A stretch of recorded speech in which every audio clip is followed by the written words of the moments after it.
യാന ഒരുപാട് ഇഷ്ടത്തോടെ ഹൃദയത്തോട് ചേർത്ത് വെക്കുന്ന ഒരു ടൈറ്റിലാണ് കേട്ടോ. യാന IVF എന്ന് പറയുന്ന ഒരു സെന്ററിന്റെ പേര്. അതിന് 2 റീസൺസ് ഉണ്ട്. ഒന്ന്, ഏറെ പ്രിയപ്പെട്ട 2 സുഹൃത്തുക്കളാണ് എന്റെ സാരഥികൾ. അവരുടെ കൂടെ ചേരുന്ന കേരളത്തിൽ തന്നെ ഏറ്റവും പ്രഗത്ഭരായിട്ടുള്ള ഒരു കൂട്ടം ഡോക്ടേഴ്സ്. രണ്ടാമത്തേത്, നമ്മളൊരു പ്രോഡക്റ്റിനെ പരിചയപ്പെടുത്തുമ്പോൾ അല്ലെങ്കിൽ നമ്മളൊരു സ്ഥാപനത്തിന് നിങ്ങളുടെ മുമ്പിലേക്ക് കൊണ്ടുവന്ന് വരുമ്പോൾ നമുക്ക് പറയാൻ ഒരു വിശ്വാസം വേണം, ഒരു ക്രെഡിബിലിറ്റി എന്നൊക്കെ പറയും. നിങ്ങൾ എന്നോട് സൂക്ഷിക്കുന്ന ഒരു വിശ്വാസം ഞാൻ നിങ്ങൾക്ക് തിരിച്ചറിയണമല്ലോ. അതിലെനിക്ക് 100% ഉറപ്പുള്ള ഒന്നാണ് യാന.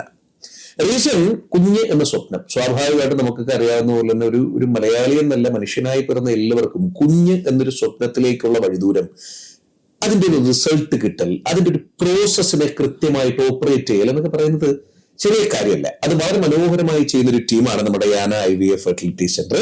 എന്റെ കൂടെ ഉള്ളത് ജീനു ബാബു ഡോക്ടറാണ്. നമുക്ക് 2 സുഹൃത്തുക്കളാണ് കേട്ടോ. വിവേക് ഡോക്ടറും എന്റെ അടുത്ത സുഹൃത്താണ്, ജീനു ഡോക്ടറും നമ്മുടെ അടുത്ത സുഹൃത്താണ്. അപ്പൊ ഞാനിങ്ങനെ ചോദിക്കായിരുന്നു, ഒരു ചെറിയ ടൈം, ഒരു 10 മിനിറ്റ് എനിക്ക് വേണം, നമുക്ക് ഒത്തിരിയേറെ കാര്യങ്ങൾ ഇതുമായിട്ട് ബന്ധപ്പെട്ട് സംസാരിക്കണം. ആദ്യ ചോദ്യം, ക്വസ്റ്റ്യൻ നമ്പർ 1, എന്നോട് കടുപ്പമുള്ള ഒരു ചോദ്യം ചോദിക്കുന്നത്, ലളിതമായ ചോദ്യങ്ങൾ.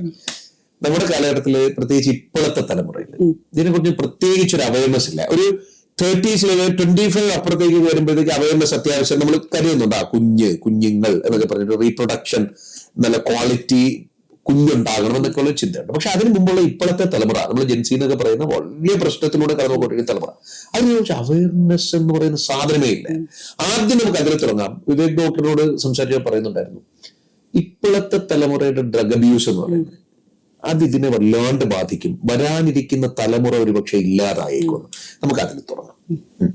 നമുക്ക് ഇപ്പം ന്യൂ ജനറേഷൻ എല്ലാ ആൺകുട്ടികളായാലും പെൺകുട്ടികളായാലും ലഹരി ഉപയോഗം കുറച്ച് കൂടുതലായിട്ടാണ് കാണപ്പെടുന്നത്. അപ്പൊ നമ്മുടെ ഫെർട്ടിലിറ്റി ഇഷ്യൂയിലോട്ട് വരുവാണെന്നുണ്ടെങ്കിൽ നമ്മള് ഈ ഓവറായിട്ട് ഡ്രഗ് അബ്യൂസ് ഒക്കെ വരുമ്പം, ഇത് ആൺകുട്ടികളായാലും പെൺകുട്ടികളായാലും, പെൺകുട്ടികളെ സംബന്ധിച്ചിടത്തോളം അവരുടെ അണ്ടത്തിന്റെ ക്വാളിറ്റി, എഗിന്റെ ക്വാളിറ്റി, എഗിന്റെ റിസർവ് അതൊക്കെ കുറഞ്ഞു വരാനും, പീരീഡ്സ് അബ്നോർമൽ ആവാനും, ഡ്രഗ് അബ്യൂസ്, ഒബീസിറ്റി എല്ലാത്തിന്റെയും ബലമായിട്ട് അവരുടെ ഫെർട്ടിലിറ്റി, അതുപോലെ തന്നെ അവരുടെ പീരീഡ്സും അങ്ങനത്തെ കാര്യങ്ങളും എല്ലാം ബാധിക്കാനുള്ള സാധ്യതകളുണ്ട്.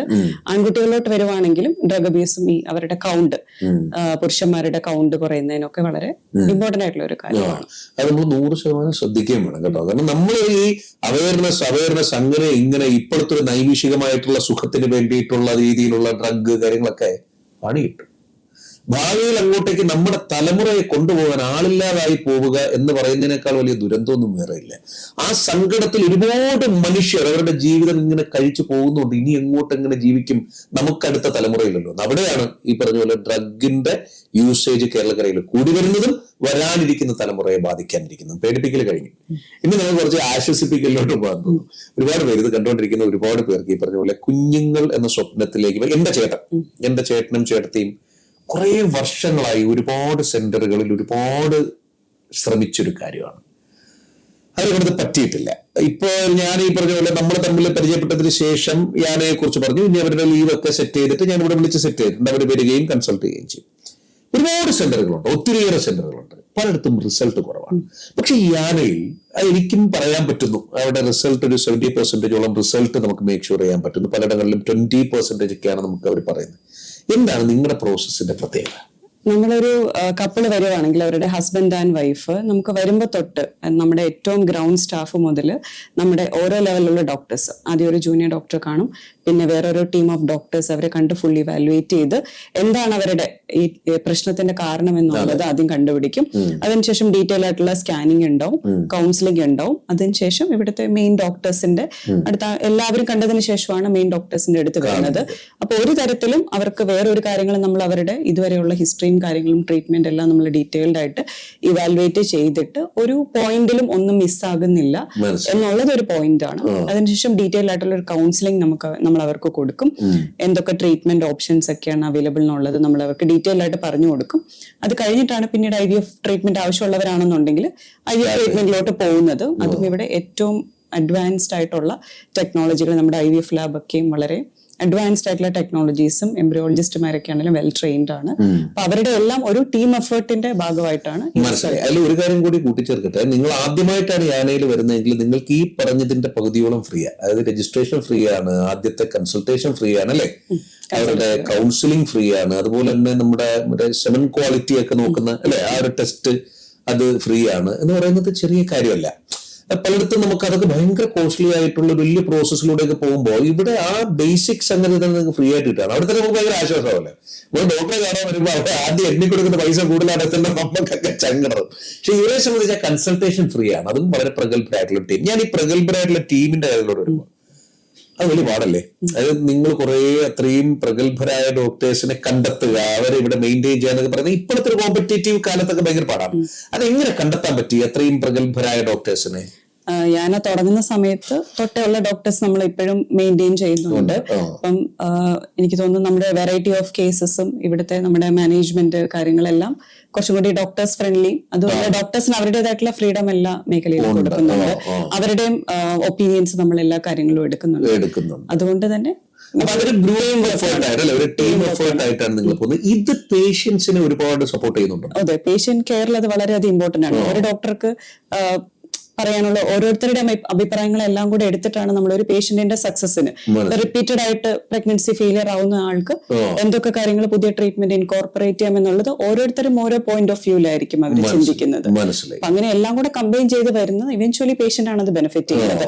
ഒരാൾക്ക് പകരം പല ഡോക്ടേഴ്സ് ആണ് ഒരു പേഷ്യന്റിന്റെ ഫയൽ നോക്കുന്നത്. മനസ്സിലായി. അപ്പൊ എല്ലാവരും അറിയാം, അല്ലെ, എല്ലാ ഡോക്ടേഴ്സിനും എല്ലാ പേഷ്യൻസിനെയും അറിയാൻ ഭയങ്കര സാധനമാണല്ലോ. സാധാരണ ഇപ്പൊ നമ്മളൊരു ഡോക്ടറെ പോയി കാണുക എന്ന് പറയുമ്പോൾ മറ്റൊരു ഡോക്ടർക്ക് നമ്മൾ അറിയണമെന്നില്ല.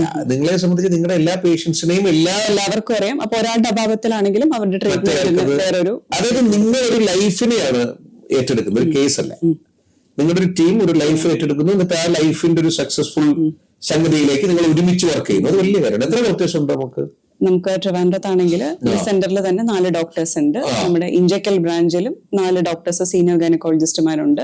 പിന്നെ എല്ലാ സെന്ററുകളിലും ഇൻഡിപെൻഡന്റ് ആയിട്ട് ഓരോ IVF ഡോക്ടേഴ്സ്. എനിക്ക് തോന്നുന്നു ഈ IVF ആയിട്ട് ബന്ധപ്പെട്ട് ഭയങ്കരമായിട്ട് ഡോക്ടർക്ക് കണക്ട് ചെയ്യാൻ പറ്റുന്ന ഒരു സംഗതി ആയിരിക്കും ഇതിലെ സ്ത്രീകളുടെ ഒരു മനോനില, അല്ലെ. പുരുഷന്മാരെ സംബന്ധിച്ച് പിന്നെ പലപ്പോഴും ഇൻഫീരിയോറിറ്റി കോംപ്ലക്സ് ഒക്കെയാണ് പുരുഷന്മാർക്ക്. ഞാൻ കണ്ടിട്ടുള്ള, നിങ്ങൾ അങ്ങനെ ആയിരിക്കണമെന്നില്ല, ഞാൻ കണ്ടിട്ടുള്ളത് അങ്ങനെയാണ്. ഇവർക്ക് ഇത് പറയാൻ വലിയ പാടാണ്. നമ്മുടെ സുഹൃത്തുക്കൾക്ക് തന്നെ എന്തോ ഒരു ഇൻഫീരിയോറിറ്റിയോ അല്ലെങ്കിൽ അങ്ങനെയായിരിക്കും. പക്ഷെ സ്ത്രീകൾക്ക് ഇത് ഭയങ്കര ഇമോഷണലാണ്. അവർ കുറച്ചുകൂടി ഇതിനെ വളരെ ആഴത്തിൽ, പലപ്പോഴും പുരുഷന്മാരെ നിർബന്ധിക്കുന്നത് സ്ത്രീകളാണ്. നമുക്ക് ഈ ട്രീറ്റ്മെന്റ് ചെയ്ത് നോക്കാം, നമുക്കിത്. ഡോക്ടർക്ക് എന്താണ് തോന്നുന്നത്? ഇപ്പൊ ഇത് കണ്ടുകൊണ്ടിരിക്കുന്ന ഒരുപാട് പേര് കാണുമായിരിക്കും, ഈ ട്രീറ്റ്മെന്റ് വേണോ, അല്ലെങ്കിൽ നമുക്ക് ഈ പറഞ്ഞ പോലെ മറ്റൊരു നാട്ടുവൈദ്യം പിടിക്കണോ, അതുമല്ലെങ്കിൽ മറ്റൊരു രീതി, ഒരു ഓൾട്ടർനേറ്റീവ് ചികിത്സാ രീതി നോക്കണോ എന്നൊക്കെ ചിന്തിച്ചിരിക്കുന്ന ഒരുപാട് പേര് ഇപ്പോഴും നമ്മൾ വളരുന്നുണ്ട്. 2025 നമ്മൾ സ്ത്രീയൊക്കെ വളർന്നു സാക്ഷരരാണെന്നൊക്കെ പറഞ്ഞാൽ ഈ ഒരു ട്രീറ്റ്മെന്റിന്റെ സാധ്യതകൾ എന്താണ് ഡോക്ടർക്ക് പറയാനുള്ളത്?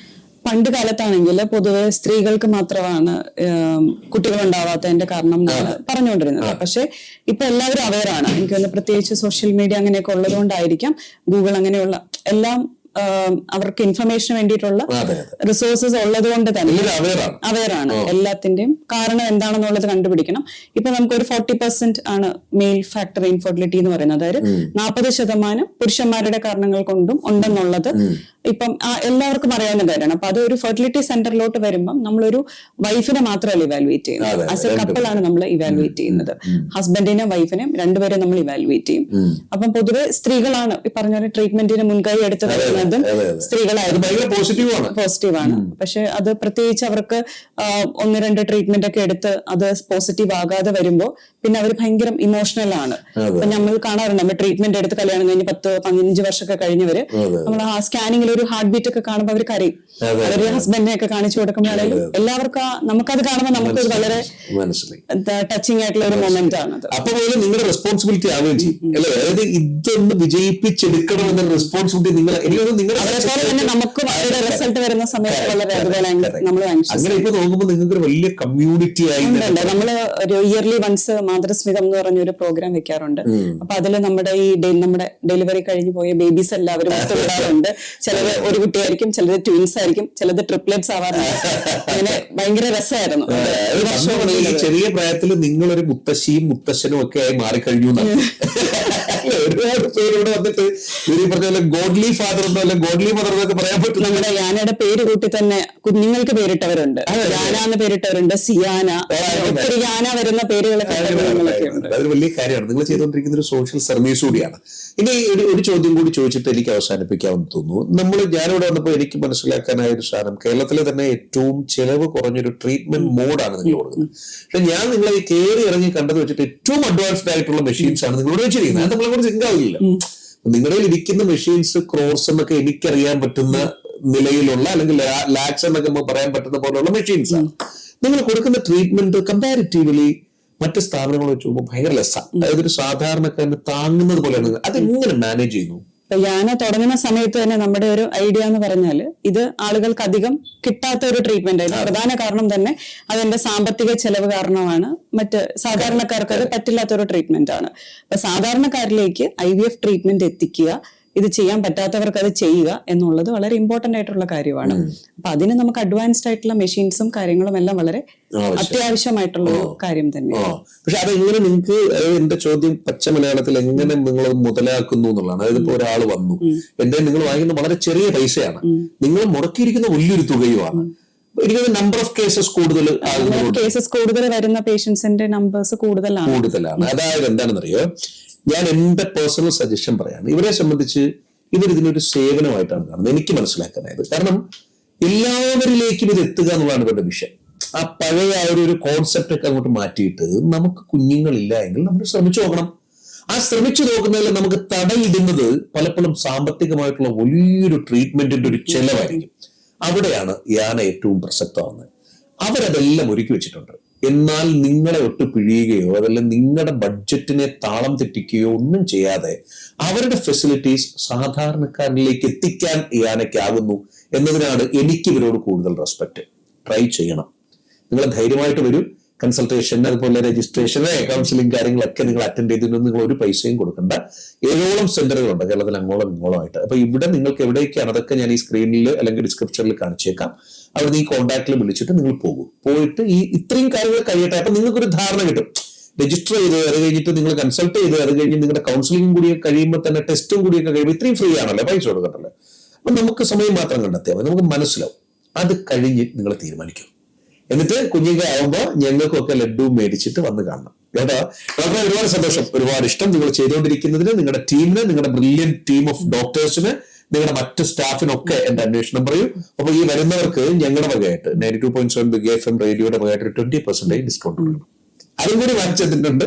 20% ഡിസ്കൗണ്ട് ഈ വീഡിയോ കണ്ടിട്ട് വരികയാണ്. ഒരിക്കൽ കൂടി സന്തോഷം. Thank you doctor. പ്രകാശം.